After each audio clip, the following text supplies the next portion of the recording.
to help others. Her name is Angel, and a survivor of defilement, now advocates. She's offering support to young girls who have had to endure her ordeal. Here are excerpts of our latest Hotline documentary by JoyNews' Adelaide Arthur and Manasseh Azure Awene. This 15-year-old girl, whom I call Alberta, opted for an all-girls senior high school.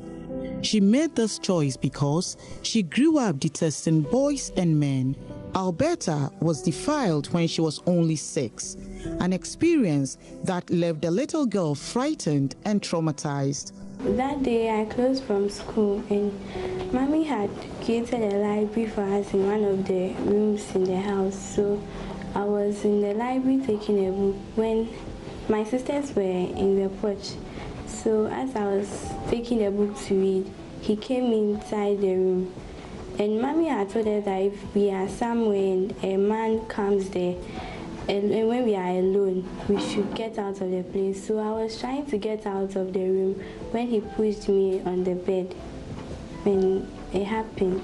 To me, it was a blow why my child could not confide in me to tell me what happened until this new other girl I brought into the house had to come to, and she being the one to alert me that this happened. I was really scared. I didn't know how to talk to Mommy because he told me not to tell anyone, because if I tell anyone he would hurt me, and I was really scared because maybe I might be sent somewhere to go and buy something and then he may see me and then do something to me. So I didn't tell Mommy about it because I was scared. During the week before me getting to know of all this, I've been hearing my daughter say, he will mention his name and say, you are my #1 enemy in this world. But I was thinking, kids play, joke around, so I thought maybe he's just done something, not knowing that weekend I traveled, and he said he was lying in a couch in the hall, and the boy came to touch her breast here and there, and even that I still can't tell why my daughter could not tell me that this is what the boy has been doing to him. After that incident, I wasn't talking to guys. I hated them. I didn't like even my daddy. I wasn't free with my daddy. I hated all men. I didn't like, even if I see a guy passing, I'll make sure I don't even go close. I didn't like the sight of them at all. When I remember it, sometimes I feel like crying. I become so sad. It was a very terrible moment. I never thought it could happen to me. Alberta's abuser, who happened to be a boy her parents had taken into their home, was jailed.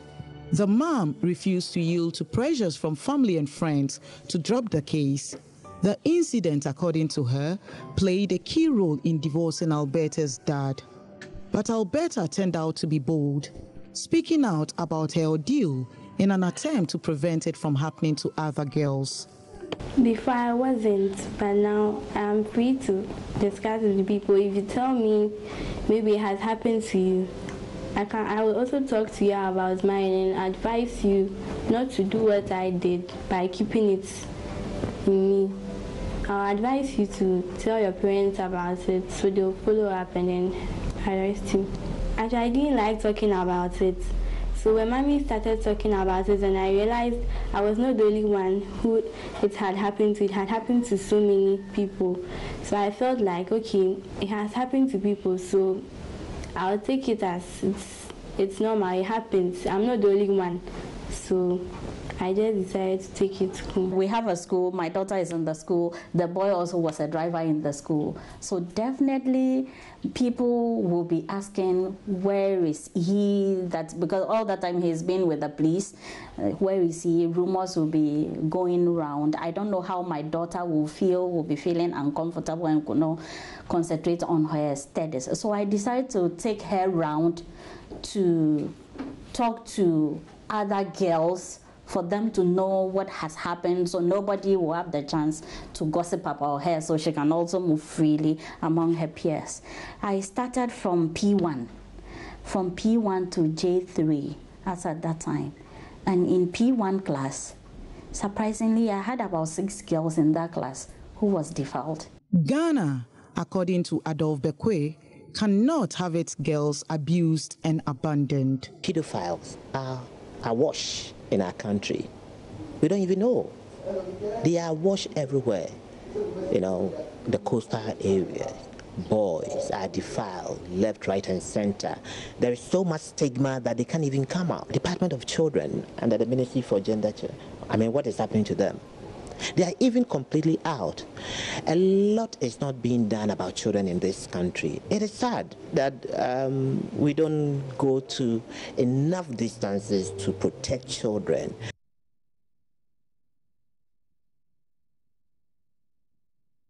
Those are excerpts of that Hotline documentary. We'll bring you that story, the full version tomorrow, also on the Super Morning Show. But then let's try one more time to raise Notedwa on the line. Hello, Notedu. Can you hear me?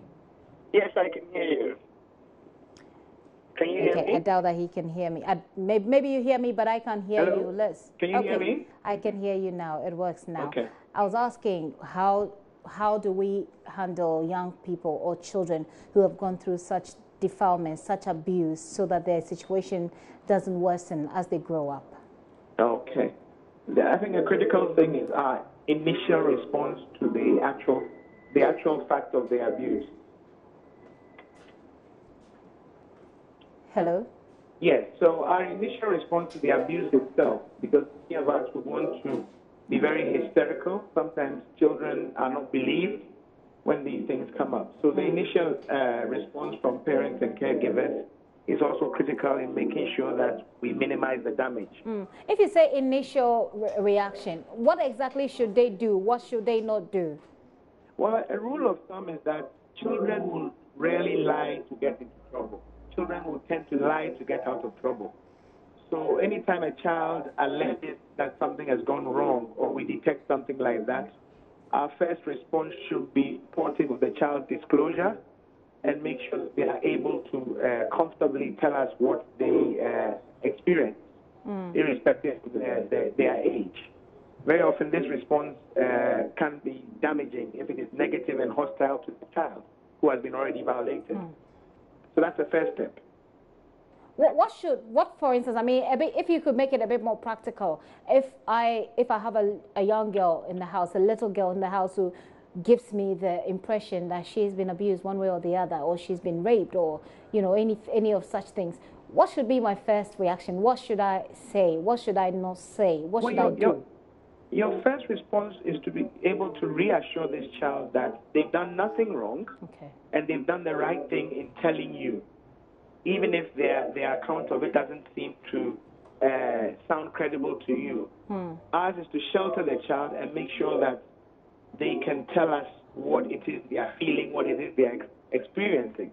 Don't forget that in our part of the world, children are suppressed. Yeah. So a child who overcomes that suppression and climbs that barrier to tell you something like this should be supported and helped to, express themselves if they can.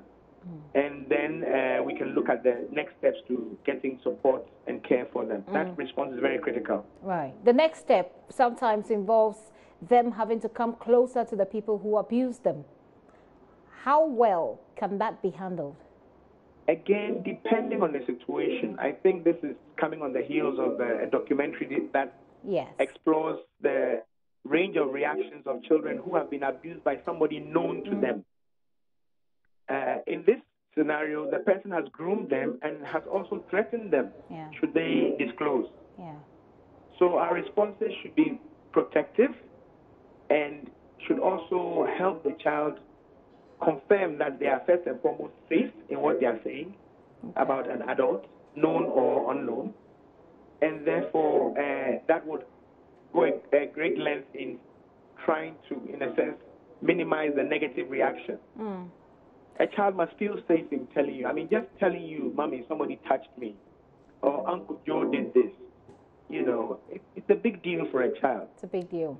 Well, a number of the perpetrators, especially in that documentary, they were close family members or acquaintances to the family. Now, what implications are there for a child who is still developing? Well, first and foremost, if the person lives with you, or is a close family relative, then that means that you will continuously see this person whilst having to hide the trauma and live in fear of the same person. So that's very damaging for the child. It makes it very difficult for the child to trust adults and significant others. And this is something that needs to be addressed in supportive therapeutic process. You speak of... Pardon? Say that again, the final word you said. I'm saying that if I'm abused by somebody I know and I continuously see, that in itself is traumatizing, right? But also living in fear of that person and what they threaten to do to me should I disclose becomes a problem. And this makes it difficult for me to trust adults and significant others. It could be teachers, it could be other, adults. So I need help to be able to trust again as a child.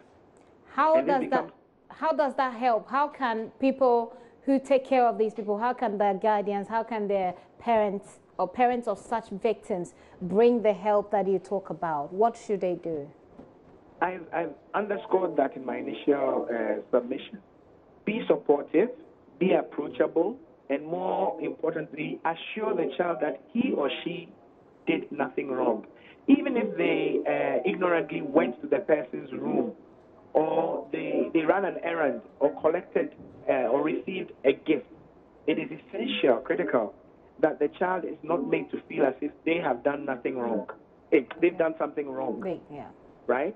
Yeah. Because that fear of punishment, sanction by adults, by society, is what we call the cost of disclosure.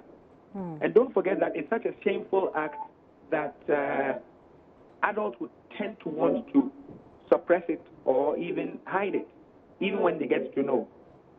So a child needs somebody who will reassure them and also make it clear that they will protect them. You know how you feel when you say, my daddy will beat you. I'll tell my daddy.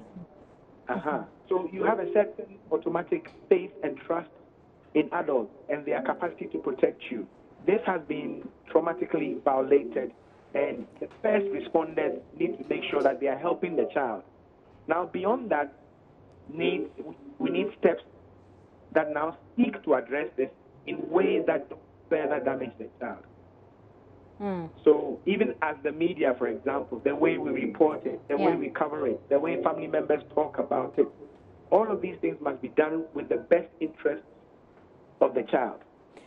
If you were to, let's say, provide a certain psychological education, let's say, for journalists who cover such stories, you realize that they are torn between the interest of the victims, torn between the interest of the victims in the sense that that victim's story needs to be told to serve as a deterrent, to stop other people from doing that, to bring shame to the people who did it.